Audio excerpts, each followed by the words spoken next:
नमस्कार, मैं हूं आपके साथ प्रिया सिंह सोमवंशी और इस वक्त मेरे साथ मौजूद हैं कवि डॉक्टर कुमार विश्वास जी। और कौशाम्बी में 3 दिवसीय महोत्सव चल रहा था। अपने अपने राम की श्रृंखला को लेकर कवि कुमार विश्वास यहां पर पहुंचे थे और अब हम सीधा उन्हीं से जानते हैं। सर, सबसे पहले तो मैं आपसे ये समझना चाहूंगी कि अपने अपने राम सबके हैं, लेकिन ये अपने अपने राम की जरूरत क्यों महसूस हुई आज के समय में? देखिए, पिछले 7 वर्षों से सिलसिला प्रारंभ हुआ। जबलपुर में जो नए ब्यूरोक्रेट सेलेक्ट हुए थे आईएएस पीसीएस, उनको संबोधित करने में एक बार गया था। संयोग से उस भवन का नाम मानस भवन था और जब मैंने पूछा कि मानस भवन क्या है तो बताया गया कि पूज्य राम किंकर जी, जो मानस की मीमांसा के एक बहुत बड़े विद्वान आचार्य संत थे, उनके नाम पर यह है क्योंकि उन्होंने उसकी आधारशिला रखी थी। तो मेरे उद्बोधन में वहाँ सारा 1.5-2 घंटे की जो बातचीत थी वो राम कथा के प्रसंगों के सहारे लोक प्रशासन कैसे हो, लोक में आपकी प्रशासनिक मान्यताएं कैसे हो, आप शासन कैसे करें, व्यवस्थाएं कैसी हो, इस पर निकल गया। जो मैंने पिता से सीखा है, गुरुओं से सीखा है, अध्ययन से सीखा है और जो मैंने इधर उधर घूम के अनुभव किया था, वो फिर वीडियो की तरह यूट्यूब पर गया। यूट्यूब पर वो बहुत लोकप्रिय हो गया। बहुत सारे लोगों ने राम कथा के प्रसंग के माध्यम से ही और भारतीय सांस्कृतिक प्रसंगों के माध्यम से चीजें समझने के लिए मुझे बुलाना प्रारंभ कर दिया। तो मैंने जाना शुरू कर दिया। फिर कुछ लोगों ने कहा कि अभी तो रह गया, तो फिर मैंने इसको एक आकार दिया, अपने अपने राम। और इसमें जो धार्मिक पुस्तकें हैं राम कथा की, उसके अतिरिक्त लोक में राम की कथाएं कहाँ कहाँ हैं, कवियों ने क्या क्या कहा है, कंबन ने क्या क्या है, इरावतारम में क्या है, साकेत में गुप्त जी क्या कहते हैं, हरिऔध जी क्या कहते हैं, हम जैसे सामान्य कवि, बिल्कुल सामान्य कवि, उन्होंने मर्यादा पुरुषोत्तम पर क्या लिखा है और वो किसी भी व्यक्ति के जीवन में, उसके पारिवारिक जीवन में, उसके व्यावसायिक जीवन में, उसके नैतिक जीवन में, उसके राष्ट्रीय जीवन में कैसे काम आ सकते हैं। और दूसरे, इस राम कथा में जो भी प्रवाद फैलाए गए हैं, जो भी षड्यंत्र पूर्वक भारत के जो प्राथमिक प्रतीक शास्त्र हैं, चाहे वो राम हो, चाहे वो शिव हो, चाहे वो कृष्ण हो, उनकी लोकश्रुति में कैसे बदनामियां की गई हैं, कैसे प्रसंग जोड़े गए हैं, उनको मैंने वैज्ञानिक तरीके से अध्ययन के माध्यम से, जो मेरे पिता ने मुझे सिखाया, मैंने उसके माध्यम से उनका निराकरण किया। उसमें आप जैसी लड़कियों ने, महिलाओं ने, बेटियों ने, बच्चियों ने सवाल करा कि जिस भगवान ने अपनी पत्नी को निकाल दिया गर्भवती, पहले तो मेरी बेटी ने किया था, वो कैसे मर्यादा पुरुषोत्तम हुए। तो मैंने जयपुर में एक कार्यक्रम था जिसमें वहाँ का एक युवा बालक जो राजनीति में है, पुष्पेंद्र भारद्वाज, और आश्चर्य की बात है कि वो कांग्रेस में, उसने अपने अपने राम कराया था। उसमें पहले दिन प्रश्न आए तो मैंने उनका उत्तर दिया और मैंने आधा पौना घंटे में ये तय करा कि उत्तरकांड प्रक्षिप्त है, ये जोड़ा गया है। हो सकता है मेरी अल्पज्ञता और मैंने सीखा हो उसके माध्यम से मैंने कम बातें कही हो सकता है विद्वान असहमत हो, पर मेरा ऐसा मानना है और मैंने उसे सिद्ध किया। मुझे लाखों महिलाओं के फेसबुक पे मैसेज मिले, मेल्स मिले, जो बड़ी प्रसन्न हुई। उन्होंने कहा आत्मा से बोझ उतर गया। तो मुझे लगा कि भाई ये तो प्रवाद जो हैं, दुर्व्याख्या विष मूर्छिता, दुर्व्याख्या के विष से मूर्छित जो हमारी संजीवनी है इस देश की सांस्कृतिक मूल्यों की, अगर मैं थोड़ा अध्ययन कर लेता हूँ तो मुझे इस पर बोलना चाहिए युवाओं में। तो जो कविता के साथ हुआ था 20 वर्ष पहले कि एक भारी मात्रा में युवा आने लगे कवि सम्मेलनों में, अंततः अब ये होने लगा है 5 वर्षों में। आज आपने 3 दिन में महसूस किया कि 40-50 हजार लोगों में 10,000 ही 50 पार के लोग थे, बाकी 40,000 जो है वो युवा था। तो जो मैं बार बार कहता हूँ कि वाम पथ पर जाती हुई पीढ़ी को राम पथ पर लाना है मुझे, तो वहां से शुरू हुआ अपने अपने राम जी। जैसे मैंने पिछले 3 दिनों से आपका ये जो श्रृंखला, इसे मैंने सुना, आपने दलितों के राम, वनवासियों के राम, वंचितों के राम, ये विषय रखा। तो इन तीनों विषय की जरूरत क्यों महसूस हुई और तीनों एक दूसरे से अलग कैसे हैं? देखिए, अभी मुझे लोक प्रशासन की जो सबसे बड़ी एकेडमी है उसने आमंत्रित किया। उन्होंने मुझसे पूछा कि विषय क्या रखेंगे, तो मैंने उन्हें लिखा कि राम कथा और लोक प्रशासन, कर संग्रह कैसे होगा, गुप्तचर व्यवस्था कैसे होगी, अंतर्राष्ट्रीय संबंध कैसे होंगे, ये राम कथा में है। अंतर्राष्ट्रीय संबंध माने लंका से संबंध कैसे होंगे, इटर्नल सिक्योरिटी की जो चैलेंजेस हैं, खर, दूषण, ताड़का, सुबाहु, त्रिशरा, इनके साथ कैसे डील करना है, क्या इन्हें यूएनओ में ले जाना है, क्या इनको हेग में ले जाना, नहीं, एक बाण काटी सब माया, भगवान ने मारा फेंक दिया। भाई देश में आतंक मचाओगे, किसी भी देश के पालित हो, किसी के भी पिट्टू हो, किसी के भी चमचे हो, मारे जाओगे आर्म्ड फोर्सेस के द्वारा। अगर विदेश कोई ऐसी बात कर रहा है, पड़ोस का देश आतंकवाद भेज रहा है, तो उससे बात करेंगे, शिखर वार्ता करेंगे, संवाद करेंगे, सचिव स्तर की, मंत्री स्तर की, प्रधानमंत्री स्तर की। नहीं मानेगा तो उसका वही हाल करेंगे जो हमने बालाकोट के बाद किया था। तो मैंने उनसे कहा इस विषय पर बोलूंगा। अभी मुझे चार्टर्ड अकाउंटेंट्स ने बुलाया था, तो मैंने राम कथा और वाणिज्य कर नियमावली पर वहां 2 घंटे बोला कि टैक्सेशन कैसे किया जाए, ब्याज क्या किस पर लिया जाए, किस पर ना लिया जाए, बैंकिंग कहां से आई, जो मुझे थोड़ा बहुत पता था। कौशाम्बी में 3 दिन, पहले दिन वंचितों के राम, दूसरे दिन दलितों के राम और तीसरे दिन वनवासी राम बोलने के पीछे मेरा निजी उद्देश्य ये था कि पिछले कुछ समय से राजनीतिक कारणों से ये षड्यंत्र किया जा रहा है कि किसी प्रकार भारत की सांस्कृतिक मुख्य धारा से दलितों को, वंचितों को, वनवासियों को अलग काटा जाए, उनमें आक्रोश भरा जाए, उनमें इस व्यवस्था के प्रति, देश के प्रति नाराजगी भरी जाए, इस सनातन संस्कृति के खिलाफ कुतर्क भरा जाए। इसमें बहुत सारा योगदान तो इस संस्कृति के संवाहकों का भी है, जिन्होंने भी पहले या आज किसी दलित को मंदिर में प्रवेश करते समय जरा सा भी अवरोध किया है, वो इस देश और इस संस्कृति का दुश्मन है। जिसने भी खाना खाते समय ये देखा है कि कौन खिला रहा है और कौन खा रहा है, वो इस देश का और राम के मूल्यों का दुश्मन है, क्योंकि राम ऐसे नहीं है। वो शबरी को माँ कहकर उसके झूठे बेर खाते हैं, जो मैंने बोला। आधा दिन शबरी मेरे को प्रणाम किया मैंने निषाद पर मैं बोला, मैं गुह्य पर बोला, मैं केवट से संबंध पर बोला। तो ये बताना चाहता था कि हमारे भारतीय संस्कार में ये जाति प्रथाएं, ये ऊंच नीच, ये सब नहीं था। ये कालांतर में जब आक्रमण हुए भारत पर, दूसरी सभ्यताएं आई, तो वो अपने साथ जैसे खून खराबा लेके आई, तलवार लेके आई, ऐसे कुछ दुष्वृत्तियां भी लेके आई। जैसे आप एक लड़की हैं, आजकल लड़कियों की वेशभूषा पे बड़ी टिप्पणियां हैं। आप 1000 साल पुरानी भारत के किसी देवता की मूर्ति देख लीजिए, मेरे भगवान शंकर अकेले खड़े ही नहीं होते, उनके पार्श्व में पार्वती माता खड़ी होती है और उनके सिर पर घूंघट नहीं होता। वो बिल्कुल सामान्य और ठीक वस्त्रों में होती हैं, जैसे भी आजकल आप लोग रहते हैं ऐसे ही, जिन वस्त्रों पर टिप्पणियां हो रही हैं। हमारी माँ सीता को देख लीजिए, वो वलकल में हो चाहे वो महारानी के रूप में हो, उनके बिना राम खड़े नहीं होते। हमारे आप नाम ही नहीं, राधा कृष्ण आप बोलते ही नहीं है। आप पहले नाम बोलते सीता राम, किसी ने राम सीता बोला आज तक? आप पहले उनका नाम लेते हैं, गिरिजा शंकर, यानी कि स्त्रियां पूज्य पहले थी और उनके वस्त्रों पर कोई टिप्पणी नहीं थी। अब बाहर से एक संस्कृति आई जहां धूल की आंधियां उड़ती थी, उनके तो पुरुष भी गोला पहनकर आगे वो बुर्का डाल लेते थे ताकि धूल न जाए। और जब भारत में वो आई तो उससे वो चीजें भारतीय महिलाओं के पास भी पहुंची, क्योंकि आक्रांता बहुत ज्यादा थे, उनसे सुरक्षित रहना था, अन्य प्रकार की चीजें दबाव रहे होंगे। तो ये एक स्थापना करना कि आप जिस संस्कृति में पैदा हुआ उस पर गर्व करिए, उसमें कोई भी ऐसी चीज नहीं थी जिस पर आप लज्जित हो सके। आपको गलत बताया गया है, गलत पढ़ाया गया है, अब साफ समझिए। और अगर कोई विकार आ गया है तो इस पीढ़ी के नाते मेरा दायित्व बनता है कि मैं उसका परिमार्जन करूं, परिष्कार करूं। मेरे में जो गलतियां हैं, मेरे परदादा में जो गलतियां थी, उनके दादा में जो गलतियां थी, जिस भी कारण से आई थी, मैं उनका निवारण करूं। और मैं एक लोकतांत्रिक भारत का नागरिक हूं। मेरी सारी प्रजा, मेरे सारे भाई, दलित हों, वंचित हों, वनवासी हों, वो मेरे समान नहीं है, मुझसे पहले हैं, क्योंकि उन्होंने उपेक्षा का दंश भी सहा है और उसके बाद भी इस देश की संस्कृति को बनाकर रखा है। तो इसीलिए पहले दिन वंचितों के राम, राम से बड़ा वंचित कौन?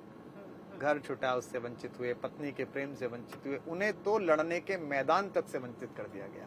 लोग ओलंपिक में तय कर लेते हैं यहाँ के चुनाव कर लो, उनसे तो ये भी कहा गया आके लड़ ले भैया, मैदान नहीं दे रहे हम आपको।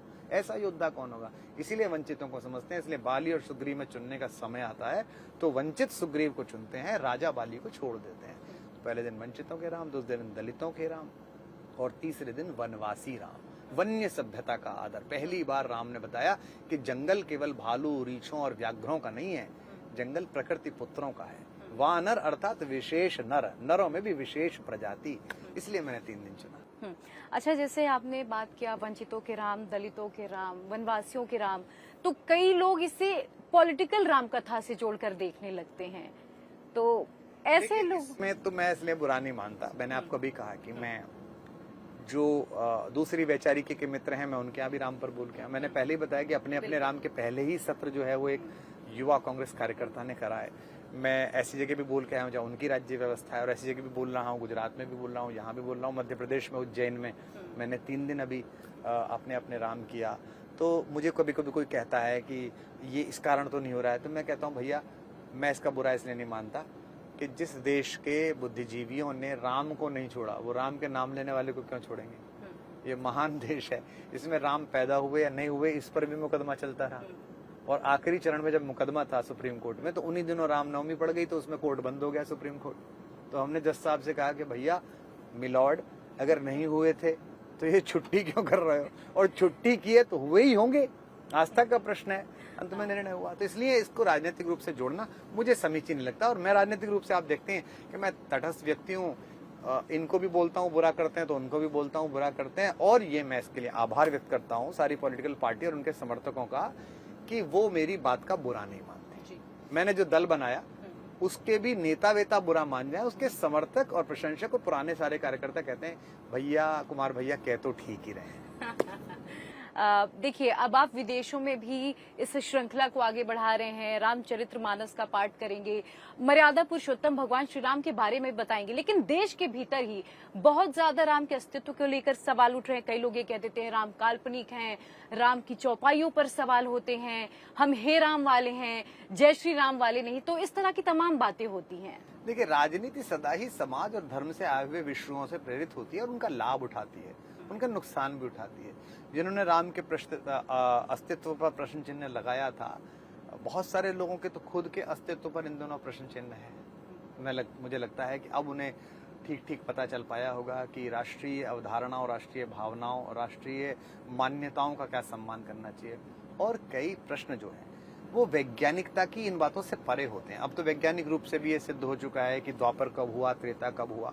और अगर करोड़ों करोड़ लोग एक भगवान में हजारों हजार वर्षों से आस्था रखते हैं तो उन सबकी सामूहिक आस्थाओं पर चोट पहुंचाना, जैसे जब वो पन्ना फाड़ा गया तो मैंने केवल इतना कहा मीडिया से भी कि भाई, मैं नहीं चाहता कि किसी भी धर्म ग्रंथ का पन्ना ऐसे फाड़ा जाए। पर चूंकि एक सहिष्णुता इस देश में है, सनातन धर्म में है, भारतीय संस्कार में है, तो उन्होंने अपनी सर्वाधिक आदरास्पद पुस्तक जो भगवान के आले में स्थान पाती है, मेरी माँ मानस कहाँ रखती हैं, आपकी माँ मानस कहाँ रखती हैं, आप क्षत्रिय हैं, सूर्यवंशी हैं, मैं ब्राह्मण पूजक हैं। जब भगवान रहते हैं वहीं तुलसी बाबा की कविता रखी जाती है। आपने भगवान के विग्रह के पास रखे जाने वाली पुस्तक का अपमान कर दिया प्रभु। और आप इस देश के सदन में हैं, विधानसभा में हैं, लोकसभा में हैं, आप राजनीति में हैं। मैं हाथ जोड़कर आपसे अनुरोध करता हूँ और आपसे प्रश्न करता हूँ, ईश्वर इसे किसी के विरुद्ध न ले जाए, क्या किसी दूसरे धर्म की पुस्तक के साथ आप ये कर सकते थे? और आप करना भी मत, आपको करना भी नहीं चाहिए, किसी धर्म के साथ नहीं करना चाहिए। पर चूंकि वे धर्म इतने सहिष्णु नहीं है, वे आप पे प्रतिक्रिया कर देते हैं और हमको सिखाया गया कि कोई बात नहीं, आप राम को नहीं मानते तब भी आप हिंदू हैं, आप कृष्ण को नहीं मानते तब भी आप हिंदू हैं, आप सनातन धर्म को नहीं मानते तो भी आप हिंदू हैं। क्योंकि नास्तिक भी जो है ना, वो भी हमारे यहाँ आस्तिक माना गया है। तो ये राजनीति के प्रश्न हैं। और जब जब चुनाव आते हैं, जब जब राजनीति ऊपर नीचे जाती है, तो ऐसा नहीं है एक दल, दोनों दल, इधर वाले भी, वो धर्म का सहारा लेते हैं। कुछ धर्म के सहारे जागृत प्रश्नों से बचना चाहते हैं, जो उनके शासन के प्रश्न है। ये क्यों नहीं हुआ तो धर्म आगे ले आए, देखो हम तो धर्म वाले हैं। अच्छा, दूसरे उनके ट्रैप में फंस जाते हैं, वो धर्म का विरोध करने लगते हैं। राजनीति में किसी दल का या नेता का विरोध करने में इतने पागल मत बनिए कि आप राम का विरोध करने लगे, आप कृष्ण का विरोध करने लगे, आप किसी और धर्म का विरोध करने लगे। ये नहीं होना चाहिए। बस इतना मेरा एक अनुरोध रहता है। जी, आपने कहा, जैसे मैंने सुना कि आप एक ऐसा गुरुकुल बनाएंगे जहां पर वो आईआईटी में भी टॉप करेंगे, वेदों को भी पढ़ेंगे, वेदों के मंत्रों का उच्चारण भी करेंगे। लेकिन युवाओं को इससे जोड़ना कितना मुश्किल आपको नजर आता है? क्योंकि आजकल का युवा हर किसी बात को लेकर वो तर्क अपना रखता है। मैंने जो संकल्प लिया है, जो मैंने कुमार कुलम की अवधारणा के लिए, जिसके लिए मैं आजकल एक कार्यक्रम कर रहा हूँ, क्योंकि इसका सारा जो धन है, इसका जो सारा पारिश्रमिक है, जो लोग गायक हैं, जो लोग वाद्य यंत्र बजा रहे हैं, उनके मानदेय के अतिरिक्त ये सब ट्रस्ट में जा रहा है। विश्वास ट्रस्ट, जिसमें हमने कोरोना में बहुत काम किया था। आपने देखा कि हमने 2-2.5 गाँवों तक कोरोना केयर किट पहुंचाई, कोरोना केयर सेंटर खोले। मेरी ऐसी सोच है कि ईश्वर अगर सामर्थ्य दे और इसमें ठीक से धन संग्रह हो जाए, क्योंकि मुझ पर तो इतना है नहीं, तो मैं 100, 150, 200 एकड़ में एक ऐसा कॉलेज बनाऊं, 3री क्लास से लेकर 12वीं क्लास तक का, जहां बच्चा इतना प्रखर हो कि 12वीं करते हैं वो IIT भी निकले, वो मेडिकल में भी जा सके, वो ह्यूमैनिटिक्स में भी अच्छे कॉलेज में जा सके और बाद में विश्वविद्यालय में बदलें उसे। लेकिन वो वहीं इको फ्रेंडली एक तरीके से, वो वहीं ऑर्गेनिक खेती भी साथ में करे, वहीं की गौशाला में उसकी ड्यूटी लगाई जाए कि आज इतने सारे बच्चे जाके ये करके आ रहे हैं। वो अगर ट्रांसपोर्ट है तो जो सारे स्कूल के ट्रांसपोर्ट है, वहां जाके फिटर का काम भी देखे और साथ में उसे विश्व की वैज्ञानिकता भी पता हो और भारतीय संस्कार भी पता हो। यानी कि ऐसा आत्मदीप से तेजित बच्चा जो बोलता अच्छा हो, जिसके शरीर में विवेकानंद की तरह बल हो। जो विवेकानंद कहते थे इस देश के युवाओं को गीता भी पढ़नी चाहिए और फुटबॉल भी खेलनी चाहिए, तो वो गीता भी पढ़ेगा, फुटबॉल भी खेलेगा, विश्व के अन्य धर्म, अन्य संस्कृतियों के बारे में भी जानेगा, और वो एक भारत की आत्मदीप्ति से जगमगाता हुआ बच्चा बनेगा। तो ऐसे 3000 बच्चों का एक स्कूल खोलने की योजना है। वो बिल्कुल मॉडर्न स्कूल होगा, अंग्रेजी भी उसमें। मेरा मन यह है कि 5वीं क्लास तक मैं उसे अंग्रेजी में फ्लुएंट बोलना और लिखना सिखा दूं, ताकि वो इस कॉम्प्लेक्स से, इस कुंठा से निकले कि ये क्या भाषा है जो जिंदगी भर उसके दिमाग पर चढ़ी रहती है। अंग्रेजी भैया बहुत सरल है, 26 वर्णों की है, कुछ भी नहीं है। असली वैज्ञानिक भाषा बेटे संस्कृत है, जो कंप्यूटर में यूं डालो तो ठीक से निकलती है। तो इसे अलग से सीख ले और इस पर गर्व कर कि मैं संस्कृत जैसी भाषा का बेटा हूं जो वैज्ञानिक है। मैं ऐसी भाषा का बेटा नहीं हूं जहाँ ब्यूटी बुट है, पीयूटी पुट है। ये क्या है, तो वो उसे पता होना चाहिए। तो इसके लिए भी उसकी तैयारी है, तो उसके लिए धन संग्रह कर रहा हूँ। जब तक राम जी करा लेंगे तब तक करूंगा। मेरा एक आखिरी सवाल है आपसे ये कि आपने कहा कि नहीं पता जिंदगी के किस मोड़ में मैं राजनीति में आ जाऊं या फिर जिंदगी के किसी मोड़ में मैं संत हो जाऊं, तो मैं इसे किस तरह से लूं? मेरा कहना यह है कि मैं अपने जो मेरा कवियों का कैरियर है, कवि सम्मेलनीय कैरियर है, उसके सैचुरेशन पॉइंट पे हूँ। उसका जो कहता है ना द्रव्यांक पर हूँ मैं उसके पे। तो मुझे कोई, अब उसमें मैं जाता हूँ, लोग बहुत खुश होते हैं, बड़ी भीड़ आती है, अच्छे से मैं बोलता हूँ, अच्छे से पढ़ता हूँ, पर मुझे लगता है कि मैं कब तक ये करूंगा और मैं रोज यही करूंगा और मैं धन के लिए क्यों करूंगा। तब मैंने सोचा कि ट्रस्ट में पैसा लेते हैं और मैं अपने लिए जो राह तलाश कर रहा हूँ आने वाले वर्षों में, मुझे लगता है अगर राजनीति की भी राह खुली तो वो भी संतत्व से भरी होगी। संतत्व का मतलब, संन्यास का मतलब ये नहीं है कि आप घर छोड़ के निकल गए, आप समाज छोड़ के निकल गए। इसका मतलब ये है कि समाज के माध्यम से निजता में आपका कुछ नहीं है, आपका कोई बैंक खाता नहीं है, आपके नाम कोई जमीन नहीं है, आपके नाम कोई घर नहीं है, आपके नाम कोई प्रॉपर्टी नहीं है, आप कपड़े नहीं खरीदते हो, आप खाना नहीं खरीदते हो, आप जनता पर भरोसा करते हो, जनता आपको कपड़े दे दी, जनता आपको खाना दे देती, आप सो जाते हो जहां जिसने खिलाया। अभी क्या होता है, प्रोफेशनली जैसे कार्यक्रम करने जाओ तो जो टीम और जो कंपनी मेरे को मैनेज करती है वो कहती है कि इतने लाख रुपए चाहिए, प्लस जीएसटी चाहिए, प्लस स्टे चाहिए, फिर 5 स्टार में स्टे, फला चाहिए। तो ये मेरे को अंदर से दुखता है।